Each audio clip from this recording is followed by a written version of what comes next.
By the time that you watch this, at least 1,552 days of war have passed since Vladimir Putin announced the special military operation.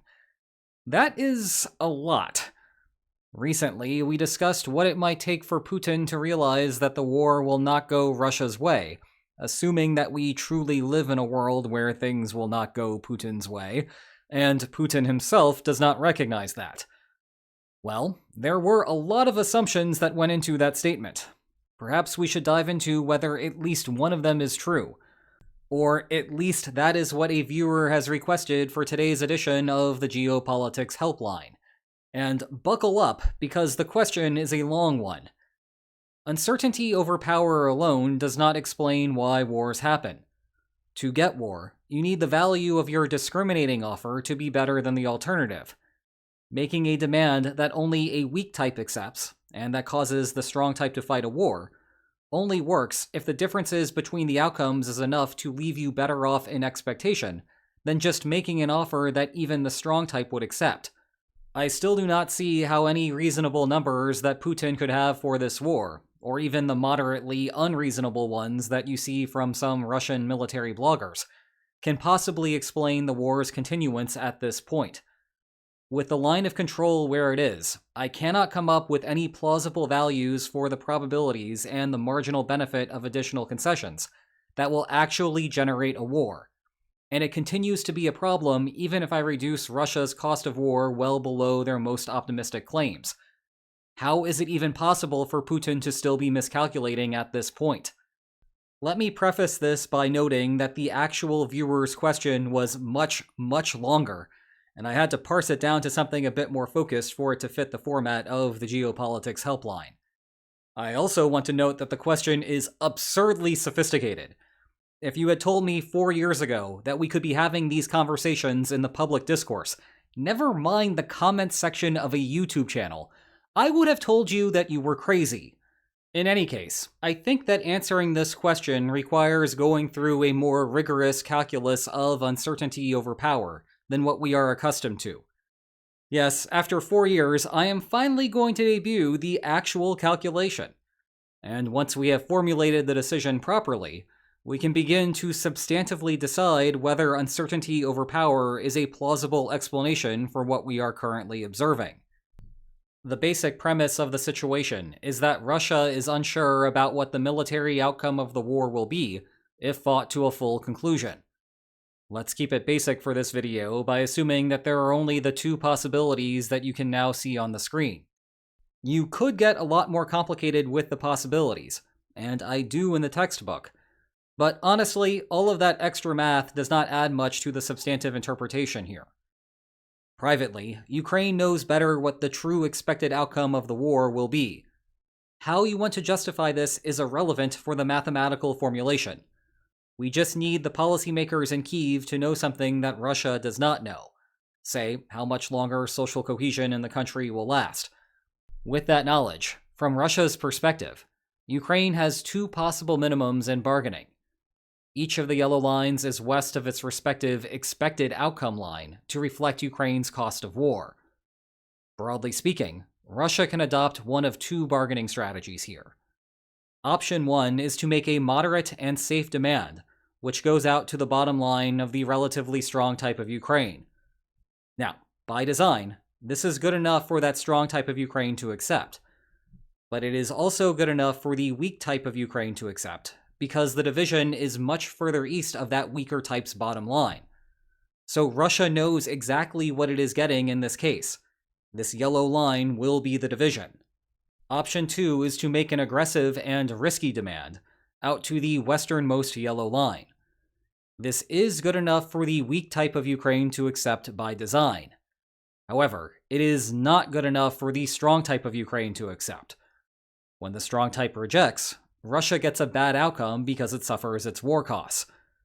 So, as the viewer's question indicated, we have a situation where there is private information, but there is no guarantee of war.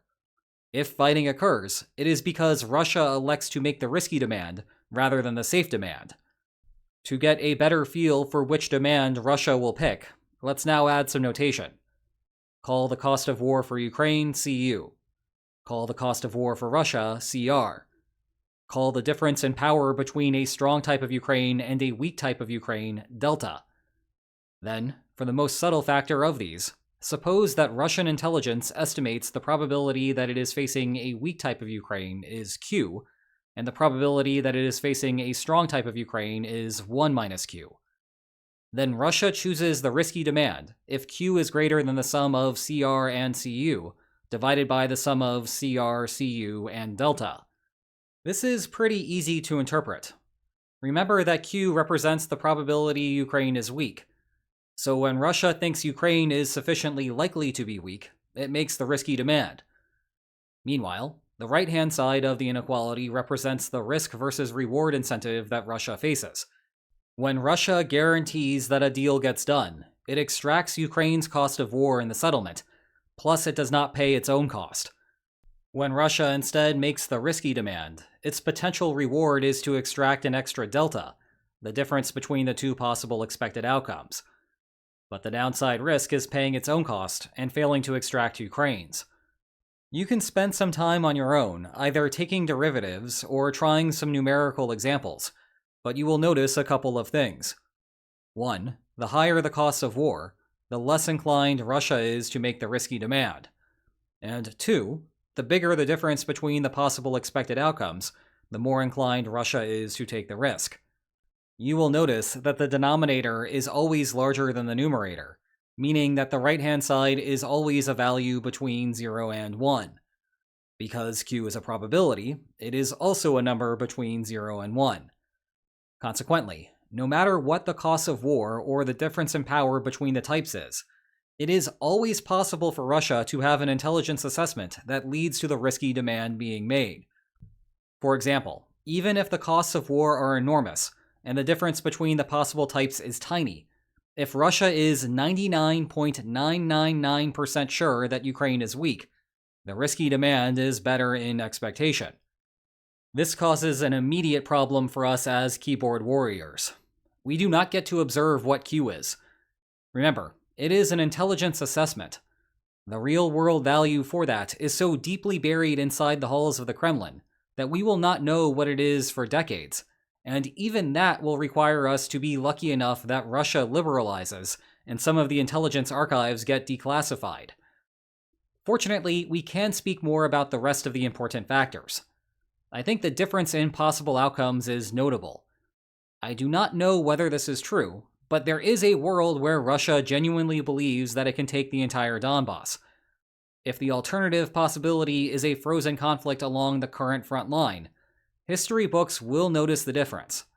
That is an argument in favor of Russia making the risky demand because delta is large. Where things get a bit more complicated is with the costs. On the face of it, the situation seems horrible, because from a humanitarian perspective, it is horrible. As of a few months ago, BBC News estimated 200,000 battle deaths for Ukraine. Russian fatalities are higher, perhaps somewhere between 350,000 and 500,000. Now, at this point, all of those numbers are sunk costs, and so they do not factor into the aforementioned calculation. But they do give a window into what future casualty expectations might look like. You might notice that as the costs get very, very large, the value of delta starts to become irrelevant. The right-hand side of the inequality goes to 1, making it increasingly difficult for there to be a Russian intelligence assessment to justify the risky demand. Thus, hooray, no war. Well, not so fast. Remember that the value of a cost is actually a function of those physical costs, scaled by how much the actor cares about those versus the prize at stake. So, for example, if you think that Ukraine cares a great deal about the war outcome, because this is a matter of national honor and integrity, even hundreds of thousands of battle deaths do not mean too much. Meanwhile, if you think that the Kremlin hardly cares at all about whether Russian citizens from Central Asia live or die, then, once more, hundreds of thousands of battle deaths do not mean much. This actually connects to something that I find funny about the whole Western narrative that Putin is irrational. Not caring about whether Russians live or die has very, very little to do with that. The man is strategic to a fault, subject to the institutional and international constraints placed on him. Morality of his preferences has nothing to do with irrationality, and we would all be better off if the conversation moved in that direction. Anyway, the conclusion to all of this is that it is perfectly plausible to think that the war continues because, given the private information that it faces, the Kremlin believes that the risk is worth the reward. You just need some combination of 1. A relatively optimistic Russian intelligence assessment, 2. Russia or Ukraine heavily valuing the issues at stake, and 3. A decent difference between the possible true types of Ukraine. Now, can I say with confidence that these factors are at play here? No, I cannot. But given how the front line is stalling out, and how Putin faces greater domestic risks for continuing the war than stopping the war, I think that this is the most plausible interpretation of what is happening. And with that, today's video marks 88 consecutive days of me publishing one. How long will this go? Who knows? I am only bringing it up here because I did not have a clever transition for today's sign-off. So, with me admitting to my own faults, if you enjoyed today's video, then please like, share, and subscribe, and I will see you next time.